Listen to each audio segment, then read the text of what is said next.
ራቅ ባለ መንደር ላይ ሱልጣን የተባለ አንድ ገበሬ ከሚስቱ ጋር ይኖር ነበር። ሱልጣን በመንደሩ ላይ ዝምተኛና ቸር በመሆኑ ይታወቃል። ሱልጣን ከአባቱ የወረሰውን መሬት እያረሰ በሚያገኘው ምርት ሚስቱንና ራሱን ያስተዳድር ነበር። አንድ ቀንም ሱልጣን እናቱ በጠና ትታመምበታለች። እሷን ለማሳከም የሚሆን በቂ ገንዘብ አልነበረው።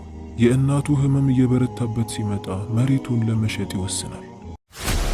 ጽድት ያሉ የኮስሞ ዕቃዎችን በተመጣጣኝ ዋጋ የምታገኙበት፣ ሽቶ ብትሉ በየአይነቱ ለባለቤታችሁ እንደ ስጦታ የምትሰጧት፣ ብራንዳቸውን የጠበቁ ዕቃዎች በተመጣጣኝ ዋጋ የምታገኙበት አብዱ ብራንድ። አብዱ ብራንድ ጋር መጥቶ ዋጋውን ሲሰማ በባዶ እጅ መመለስ ከባድ ነው። ምን ይሄ ብቻ! ጽድት ያሉ ኦሪጂናል የእጅ ሰዓቶችን የምታገኙበት በፈለጉት አይነት ከለርና ምርጫ ለባለ ሱቆችና ተጠቃሚዎች የምናስረክብ ስለሆነ ብዛት ለምትፈልጉ ጽድት ያለ አስተያየት አለው። አድራሻችን ከድሮ መናኸሪያ ፊት ለፊት ያገኙናል። ሁሌም በአብዱ ብራንድ። በመንደሩ ላይ ላለ ለአንድ ሀብታም ገበሬ መሬቱን ይሸጠዋል። ባገኘውም ገንዘብ እናቱን ያሳክምበታል። እናቱም ሕክምናውን ታደርግና ይሻላታል። ነገር ግን ሱልጣን አንድ ነገር አስጨነቀው። መሬቱን ስለሸጠው ስራ ከየት እንደሚያገኝ ግራ ገብቶት ነበር። ያለውንም ገንዘብ ሰብስቦ መሬት ለመግዛት ወሰነ። ነገር ግን ያለው ገንዘብ በቂ አልነበረም። ጥሩ ምርት የሚያስገኝን መሬት ለመግዛት ብዙ ገንዘብ ያስፈልገው ነበር። ከከተማው ወጣ ብሎ ደረቅ ያለ መሬት ነበር። ሰዎች ለእርሻ የማይፈልጉት ምንም አይነት ምርት የማይመርትበት ደረቅ መሬት ነበር። ሱልጣንም በባዶ ከሚቀመጥ ያንን መሬት በርካሽ ገዝቶ እድሉን ለመሞከር ይወስናል። ሱልጣንም ለመንደሩ ሰዎች ሄዶ ያንን መሬት መግዛት እንደሚፈልግ አወያያቸው።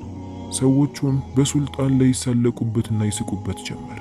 ምን አይነት ሞኝ ሰው ነው! ጥሩና ምርታማ የሆነውን መሬት ትቶ ደረቅ መሬትን ይገዛል? ማሰብ ተው እንዴ! ይሄ ሰው እብድ ሳይሆን አይቀርም እያሉ ያወሩበት ጀመር። በከተማው ላይ ሸሪፍ የተባለ ኩራተኛ ባለሀብት ነበር። ሱልጣንም ጉዳዩን ለሸሪፍ ይነግረዋል። ሸሪፍም እያሾፈበት ጥሩ አድርገሃል፣ ወደዛ ሄደህ እረስ፣ እዚህ ምንም አታደርግም አለው።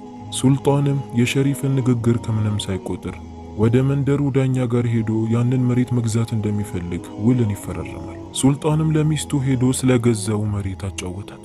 ሚስቱም ጥሩ ሰው ነበረችና አብሽር፣ አንተ ለእናትህ ብለህ ባደረግከው ነገር ላይ አላህ አያዋርድህም። ጥሩ ነገርን የሚገጥምህ የሰዎችን መውቀስና አሳንሰው ማየት ከምንም እንዳትቆጥረው፣ ከመልካም ስራህም እንዳያዘናጋህ አለችው።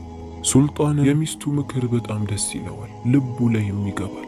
የሰዎችን ትችትና ማፌዝ ትቶ ወደ ስራ ቁርጦ ለመነሳት ይወስናል። በቀጣዩ ቀንም ፋሱን ይዞ ወደዛ ደረቅ መሬት ይሄዳል። መሬቱ ከዚህ በፊት አፍርቶበት የማያውቅ ፀሐይ ብቻ የሚያገኘው ደረቅ መሬት ነበር። ሱልጣንም ብቻውን የሰዎችን እርዳታ ሳይጠይቅ መሬቱ ላይ የሚገኙትን አላስፈላጊ አረሞችና ድንጋዮች ማንሳት ጀመረ። ቀኑን ሙሉ ያለምንም እረፍት መሬቱን መቆፈርና ማጽዳት ጀመረ። በጠራራ ፀሐይ ደረቅ መሬቱን ሲመታው ወዲያውኑ ነበር የሚያልበው። ሱልጣንም ተስፋ ሳይቆርጥ መስራቱን ቀጠለ። ሰዎችም በሱ ጋር እያለፉ ሱልጣንን ሲመለከቱት ሊያግዙት ይቅርና እንደ መጀመሪያው እሱ ላይ ማሾፍና ማፌዛቸውን ቀጠሉ። ሱልጣን ሆይ ይቅርብህ፣ መሬቱን ቆፍረህ ወርቅ ልታወጣ ነው እንዴ? ተው እያሉ ያፌዙበታል። ነገር ግን ሱልጣን የሚስቱን ምክር ልቡ ላይ አጽንቶ እየሰራ ስለነበር የእነሱን ንግግር ከምንም አልቆጠረው። ሚስትም በዚህ በኩል ለአላህ ዱዓ እያደረገች ጥሩ ቦታ እንዲደርስና መልካም ነገር እንዲገጥመው ትማጸንለት ነበር። ሱልጣን ቀኑን ሙሉ ለፍቶና ፈግቶ ወደ ቤት ሲገባ በጣም ደክሞትና እያለከለከ ነበር የሚገባው። በዚህም ለትንሽ ደቂቃ እንኳን መቀመጥ አይችልም። ወዲያውኑ ነበር እንቅልፉን የሚተኛው። አንድ ቀንም ሱልጣን ለሚስቱ ከዚህ በኋላ ወደዛ ቦታ አልሄድም፣ ልፋት ብቻ ነው የሆነብኝ፣ ሌላን ስራ መፈለግ አለብኝ ይላታል። ሚስትም በሱልጣን መሰቃየትና መድከም በጣም ታዝናለች። እባክህ ባሌ እንደዚህ አትበል፣ ተስፋ መቁረጥ የለብንም፣ መጨረሻችን ምናልባት ያማረ ሊሆን ይችላል፣ እባክህ እያለች ትማጸነው ጀመር። ማታውንም እያለቀሰች ለአላህ ዱዓ እያደረገች ማሳለፍ ጀመረች። ብዙ ለአላህ ዱዓ ካደረገችም በኋላ እንቅልፍ ይወስዳታል። በህልሟም ሱልጣን በሚሰራበት መሬት ላይ የግመል ቅርጽ ያለው ቋጥኝ እንዳለና በውስጡ ትልቅ ድብቅ ነገር እንዳለው ትመለከታለች። ያየችውም ነገር አስደንግጧት ጠዋት ላይ ለባሏ ትነግረዋለች። ወደዛ መሬት ዳግመኛ መሄድ አለብህ፣ ያየሁትን የግመል ቅርጽ ያለውን ቋጥኝ ፈልገህ ውስጡ ያለውን ነገር ተመልከት አለችው። ሱልጣንም የሚስቱን ሐሳብ ለመቀበል ጊዜ አልፈጀበትም። እንደ ማንኛውም ቀን ፋሱን ይዞ በሌሊት ወደዛ መሬት ያመራል። ዞር ዞር እያለም የግመል ቅርጽ ያለውን ቋጥኝ መፈለግ ጀመረ። ትንሽ ከተጓዘ በኋላም ያ ሚስቱ ያየችውን የግመል ቅርጽ ያለውን ድንጋይ ይመለከታል። በደስታም ወደሱ ጋር እየሮጠ ሄደ። በያዘውም ፋስ ያንን ቋጥኝ ይመታው ጀመር። ያለውን አቅም ሁሉ ተጠቅሞ መምታት ጀመረ። ቋጥኙን ሲመታው እሱን ለመስበርና ለመፈልቀቅ አስቸጋሪ አልነበረም። ሱልጣንም ትንሽ እንደመታው ወዲያውኑ ከዛ ቋጥኝ ውስጥ ውሃ መፍለቅ ጀመረ። በተለምዶ ካለው ውሃ ንጣቱ ያማረና ጣፋጭ ነበር። ከሪም ያየውን ነገር ማመን አቃተው፣ ፈዞም ቀረ። የፈለቀውም ውሃ በዛ ደረቅ መሬት ላይ መጓዝ ጀመረ። መሬቱ ላይ ሲጓዝ የተጓዘበትን ቦታ አረንጓዴ እያደረገው ነበር የሚሄደው። የሚፈልቀው ውሃ ብዛት ስለነበረው መሬቱ በአንዴ በአረንጓዴ ተሞላ። ከሪም ያየውን ነገር ማመን አቃተው። ይህንን ነገርማ ለመንደሩ ሰዎች ሁሉ መናገር አለብኝ ብሎ አስቦ ወደ መንደሩ እየሮጠ መሄድ ጀመረ። ለመንደሩ ሰዎች ሁሉ በዛ ደረቅ መሬት ላይ ጣፋጭ ውሃ ፈለቀልኝ እያለ ያወራል። ሰዎችም ይህንን ሲሰሙ ይህ ሰው እብድ ሆነ እንዴ? እስቲ ምንድነው የተፈጠረው? እያሉ ወደዛ መሬት እየሮጡ ሄዱ። ወደ ቦታውም ሲደርሱ የከሪም ደረቅ መሬት በአረንጓዴ እየተሞላ ነበር። ያዩትንም ነገር ማመን አቃታቸው። ውሃው ለየት ያለ ከለርና ብዛት ያለው ነበር። አጎንብሰውም ከዛ ውሃ መቅመስ ጀመሩ። በጣም ጣፋጭ ነበር። የከሪም ሚስትም ይህንን ስትመለከት በጣም ደስ አላት። በህልሟ ያየችው ነገር እውነት እንደሆነም አወቀች። ይሄ ከአላህ የመጣ ሪዝቅ መሆኑንም አወቁ። በጣምም ተደሰቱ። ኩራተኛው ሸሪፍም ይህንን ሲመለከት መመቃኘት ጀመረ። ሱልጣን ይህንን ነገር በአንዴ በማግኘቱ በጣም ተናደደ። እሱ ላይማ ሲሮ እሱን ለማስነጠቅም ፈለገ። የመንደሩ ሰዎችን ሁሉ ሰብስቦ ሱልጣን ከሚያገኘው ውሃ እኛም ልንካፈል ይገባል፣ ለውሃው ሌላ መንገድ እንስራለትና በእኛ ማሳ ላይም እንዲፈስ እናድርግ። ውሃው የሱ ብቻ ሳይሆን የጋራ ንብረታችን ነው አለ። ሰዎቹም በሐሳቡ ይስማሙና ከሪም ጋር ሄደው ያገኘኸው ውሃ ያንተ ብቻ አይደለም የኛም ጭምር ነው፣ እኛም ከሱ ልንጠቀም ይገባል አሉት። ሱልጣን ግን አረ ችግር የለውም፣ ይህ ውሃ የጋራ ሀብታችን ነው፣ በአግባቡ ሁላችንም ልንጠቀመው ይገባል፣ ችግር የለውም ውሰዱ ብሎ ፈቀደላቸው። ሰዎችም ለውሃው መንገድ እያበጁ በራሳቸው መሬት ላይም እንዲያልፍ ማድረግ ጀመሩ። ነገር ግን የሚገርመው ክስተት ውሃው በእነሱ በኩል ሲያልፍ እንደ ማንኛውም የተለምዶ ውሃ ሆኖ ነበር የሚያልፈው።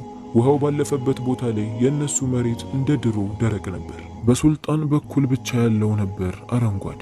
ብዙም ሳይቆይ ሱልጣን በዛ ማሳ ላይ ጥሩ ምርቶችን ማግኘት ጀመረ። ጤፍ፣ አታክልት፣ አዝዕርት በአይነቱ ያፈራለት ጀመር። የሌሎቹ ሰዎች ማሳ ግን ቀደምት እንደሚያፈራው ያፍራ እንጂ ያ ውሃ ምንም አልጠቀማቸውም ነበር። ይህም ነገር በጣም ያበሳጨው ያ ኩራተኛው ሸሪፍ ነበር። የሱልጣን ማሳ ከሱ ቀድሞ የሚያምር ምርትን በማስገኘቱ በጣም ቀና። ከዚህ በፊት ያደረገው ነገር አልተሳካለትም። አሁንም ሌላን ነገር ለማድረግ ወሰነ። በሌሊትም ወደ ሱልጣን ማሳ ገብቶ የሱን ማሳ አበላሽቶ ከሱ አፈር ወደ ራሱ ለመውሰድ ወሰነ። ምናልባት የሱን አፈር ወስጄ ወደ ራሴ አፈር ካደረኩት ለየት ያለ ምርትን ላገኝ እችላለሁ ብሎ አስቦ ነበር። ያ መጥፎም ሸሪፍ ባሰበው መልኩ የተወሰኑ ሰዎችን ይዞ በሌሊት ወደ ሱልጣን ማሳ ውስጥ ይገባል። የሱልጣንን ማሳ እሱ ሳያየው አበላሽቶ ከሱ አፈር መውሰድ ጀመረ። የወሰደውንም አፈር ወደ ራሱ ማሳ ወስዶ ይተክልበት ጀመር። ንጋት ላይም ከሪም ማሳው ተበላሽቶ ሲመለከተው በጣም አዘነ። ያዘነው ማሳው በመበላሸቱ ሳይሆን የገዛ የመንደሩ ሰዎች በሱ ላይ ምቀኛ በመሆናቸው ነበር። ያደረጉበትንም ነገር ከምንም ሳይቆጥረው እንደገና አፈር እየሞላ ያስተካክለው ጀመር። በተቃራኒው ሸሪፍ ጠዋት ላይ ከሱልጣን ወስዶ የተከለበትን ቦታ ሲመለከት በእሳት ተሞልቶ ነበር። በድብቅ ሰርቆ የወሰደው የሱልጣን አፈር የነካበት ቦታ ሁሉ በእሳት ተሞላ። ያየውንም ነገር ማመን አቃተው። በሰራው መጥፎ ስራም እንደሆነ አወቀ። በሰው ላይ መጥፎ አስቦ በራሱ ላይ በመድረሱም በጣም አዘነ። እሳቱ ወዲያውኑ ተቀጣጥሎ ማሳውን ሁሉ ለማውደም ጊዜ አልፈጀበትም ነበር። ምናለ አርፌ ባለኝ ነገር ተብቃቅቼ በራሴ ጥረት የሰውን ሳልመለከት ብሰራ ኖሮ ይሄ ሁሉ ነገር ባላጋጠመኝ ብሎ አዘነ። ነገር ግን ማዘኑም መከፋቱም ጊዜው ከረፈደ በኋላ ነበር። ማሳው ሁሉ ተበላሽቷል። ስለዚህ ቤተሰቦቼ እናንተም እንደ ሸሪፍ እንዳትሆኑ፣ መልካምን ነገር ብቻ ስሩ። ሰዎች በእናንተ ላይ ቢያሴሩባችሁ ያኔ የምታገኙት ምርትም ጣፋጭና ጥሩ ይሆናል። ጊዜው ከረፈደ በኋላ መንቃት ምንም አይነት ጥቅም አያስገኝም። ከምታደርጉት ጥሩ ነገር መካከል ይህንን ቻናል ሰብስክራይብ ማድረጋችሁን ነው። ሰብስክራይብ ሳታደርጉ እንዳትተኙ። በኋላ እንደዚህ አይነት ታሪክ አታገኙ። ሳይቆጫችሁ በፊት ሰብስክራይብ አድርጉ፣ ላይክም አድርጉ፣ ኮሜንትም አስቀምጡ። ይህንን ስራ ወደ እናንተ ለማቅረብ ብዙ ያስለፋል።